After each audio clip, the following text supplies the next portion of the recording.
السلام عليكم. لا تنسوا الاعجاب بالفيديو والاشتراك في القناة تشجيعا لنا لنستمر بنشر المزيد ان شاء الله. أول ركلة جزاء في المونديال لمصلحة منتخب الإكوادور. وفالنسيا يتقدم، يسجل فالنسيا الهدف الأول في كأس العالم في قطر 2022. الإكوادور هي من تسجل الهدف الأول. الأنصار المشجعين هنا، الأنصار والمشجعين في العاصمة كيتو، وبالتالي السعادة الكبيرة لأن في آلاف كما تشاهد الآن اللون الأصفر. منتخب قطر، نقول أن منتخب قطر يجب عليه الخروج اليوم بنتيجة جيدة، وبالتالي لكي يصل إلى المباراة الثانية. منتخب الإكوادور في غاية الخطورة مرة أخرى، أيضا منقولة، ولكن في رايو فيه تسلل على منتخب الإكوادور. سلامات إن شاء الله لسعد الشيب،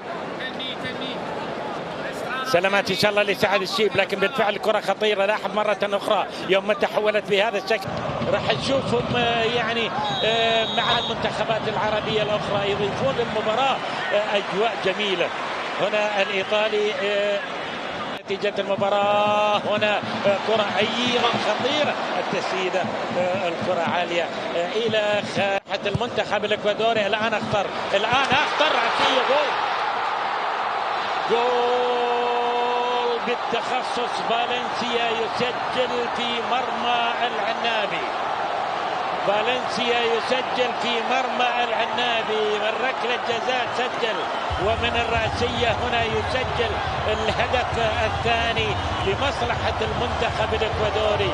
حقيقة قبل لحظات من الآن قلت لك يا فيليكس سانشيز يستمر أداء منتخب قطر بهذا الشكل ممكن يأخذ الجول الثاني.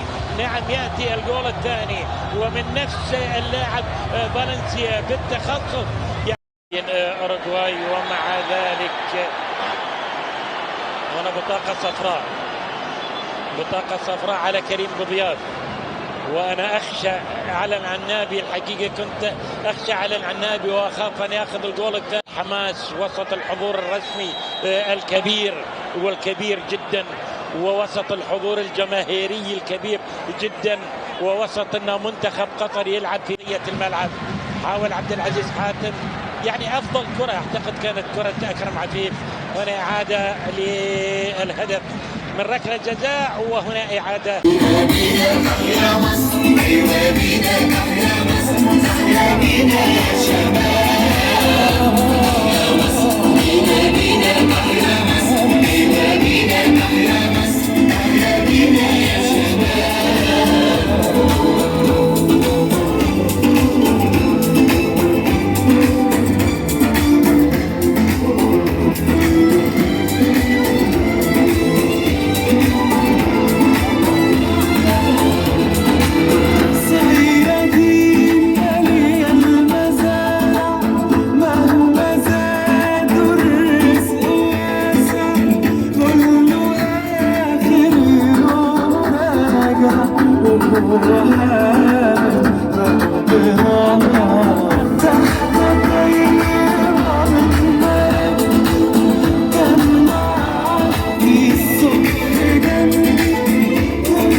يا